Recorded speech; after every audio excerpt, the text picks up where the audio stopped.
Hi, here we are, week 9, looking at formal organizations. Really what the focus will be is, what is a formal organization? And particularly we're going to focus on bureaucracies. What are bureaucracies? How are they structured? What are their strengths and what are their weaknesses, shortcomings?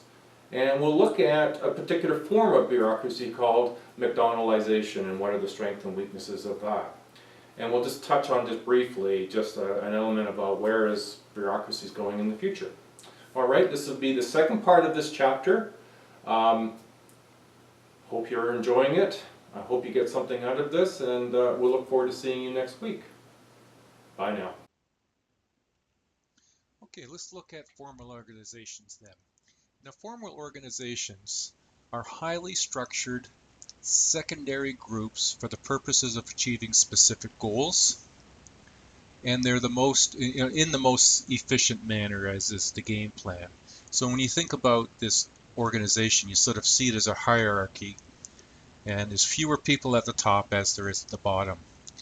Now, bureaucracies are organizational model characterized by a hierarchy of authority, which is what that triangle represents.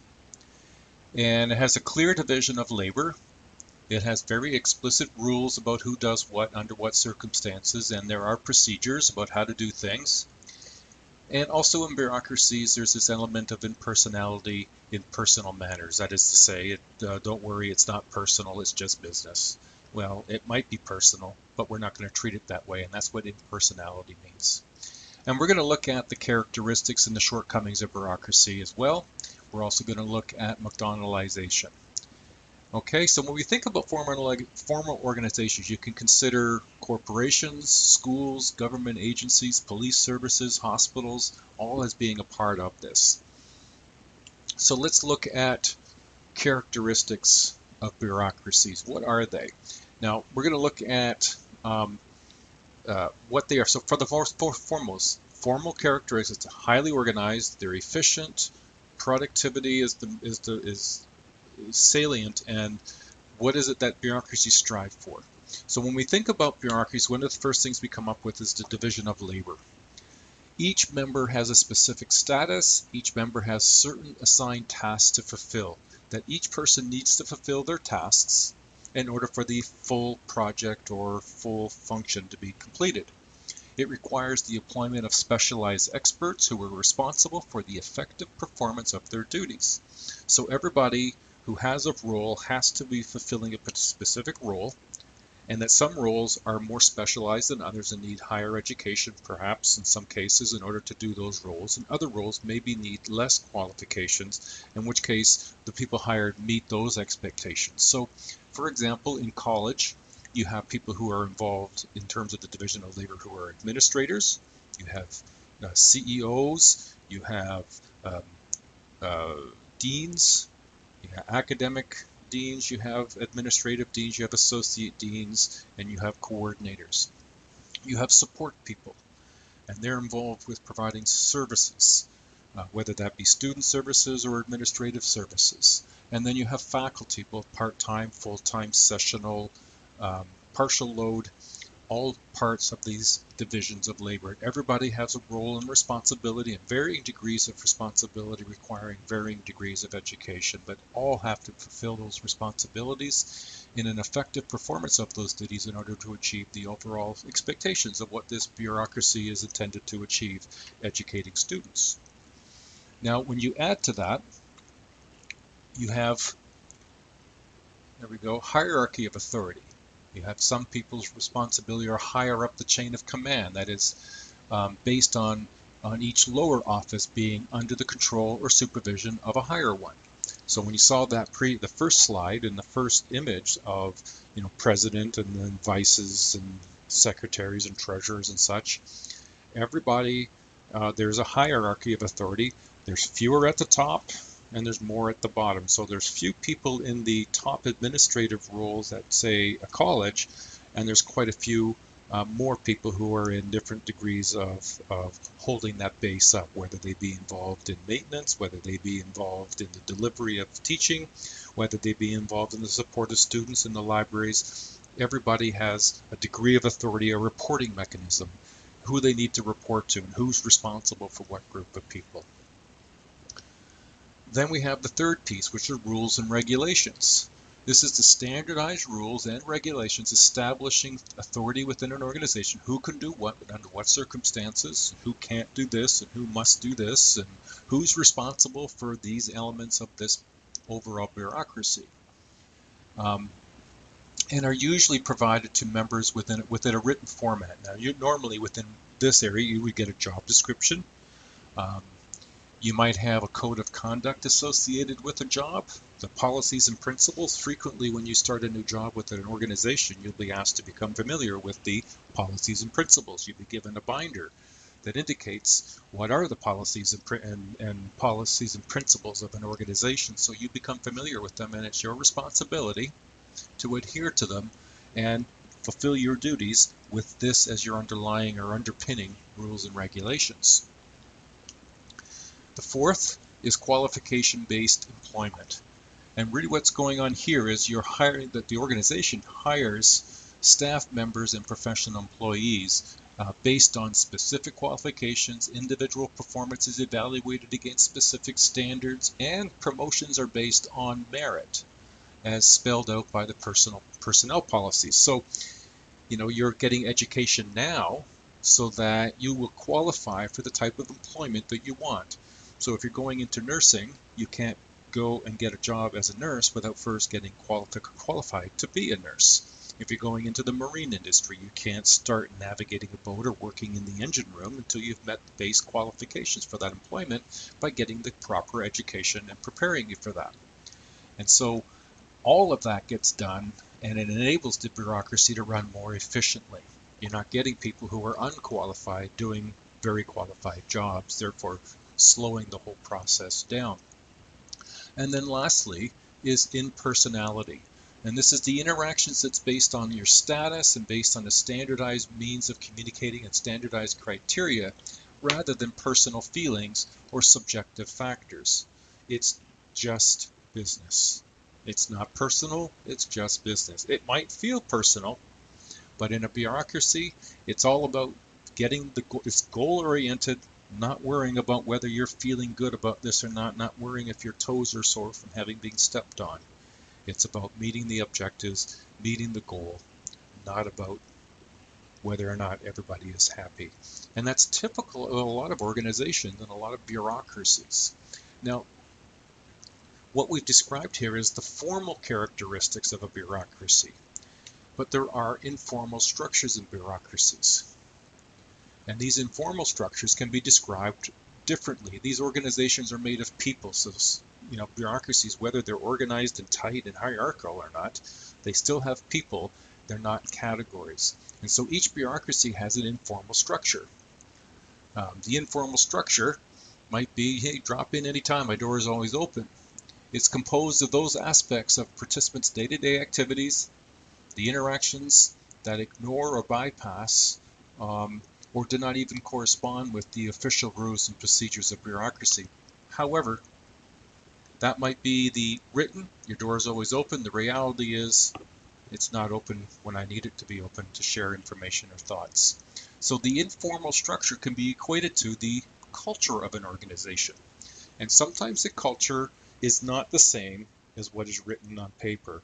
You might find at times that organizations have the formal culture, the formal structure, and then they have an informal structure, the way that business is done.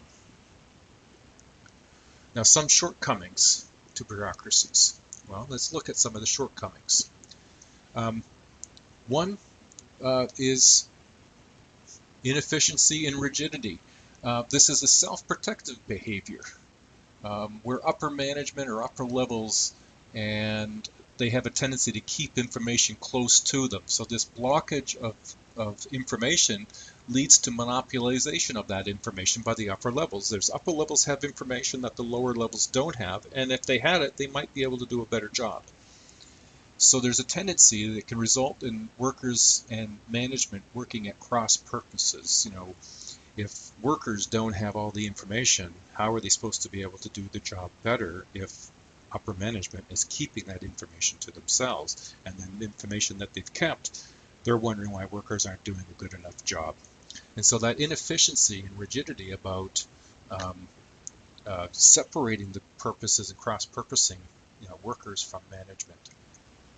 There's also resistance to change, and this is where organizations can be resistant to make very difficult, very important changes, but can be difficult for organizations to adapt to new circumstances. It's made up a lot of people, and some people get very staid in the way that they do things, and they get comfortable, and so they tend to be resistant to change. This is partly due to the distance between management and workers, resulting in limited communication.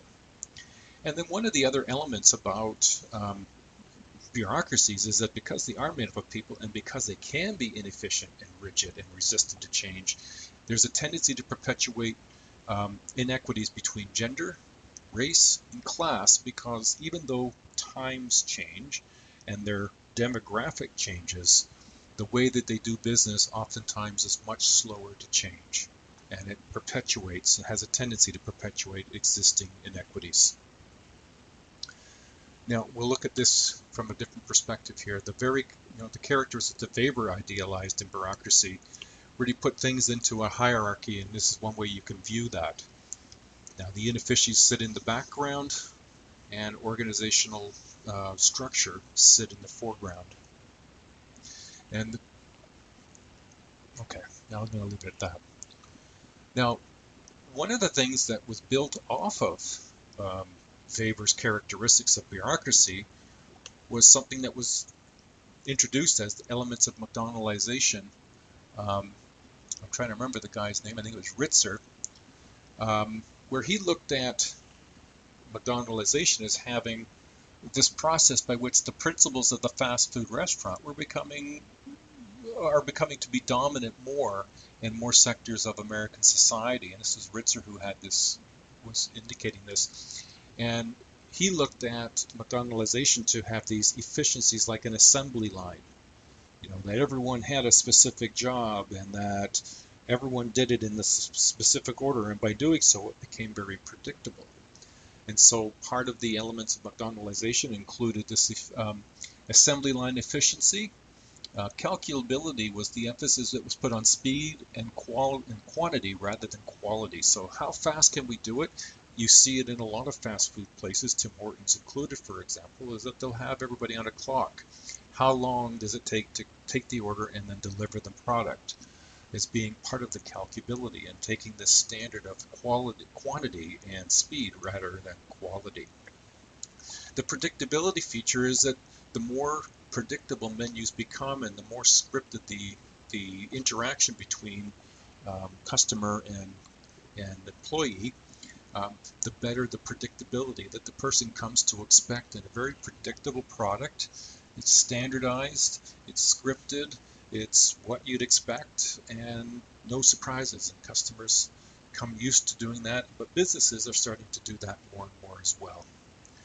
And then this element of control, where individual workers have very little to no say in the operation of the business. They basically do what they're asked to do. There's not a lot of variation in what you do, and no one's given a lot of individual responsibility where they might have input that they can offer that would make a difference. And then lastly, the irrationalities of rationalizing. This is the dehumanizing for both the customer and the worker. This is where,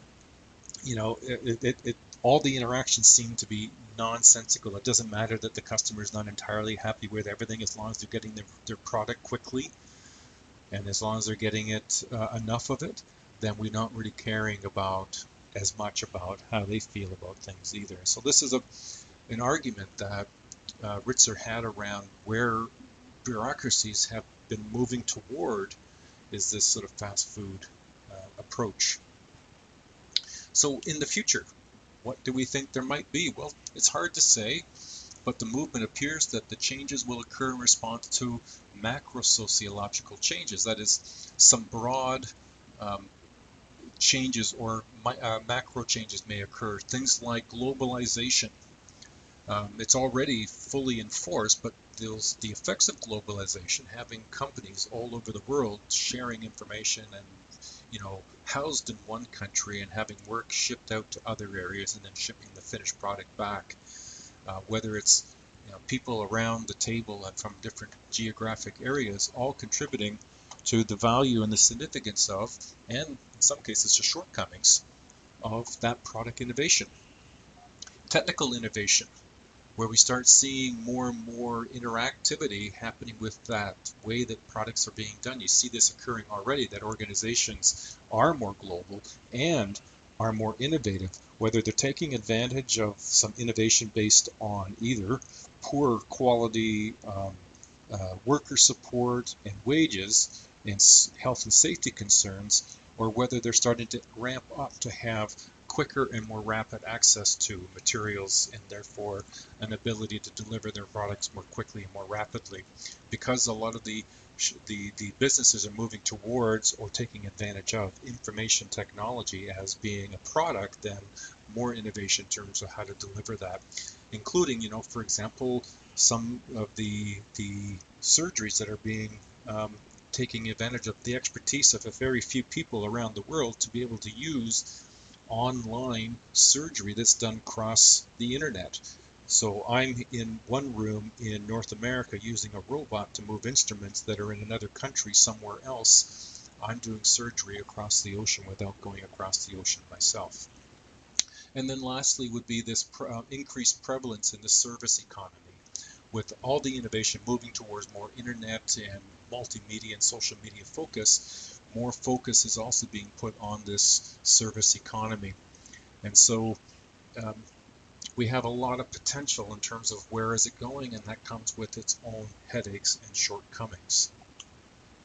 Some of the new organizations that could be starting to emerge would be networks and network enterprises. Networks are, they work within the motives and decisions and actions flow from ever more fluid yet ever-present networks. They're continually changing. They're always growing and being innovated.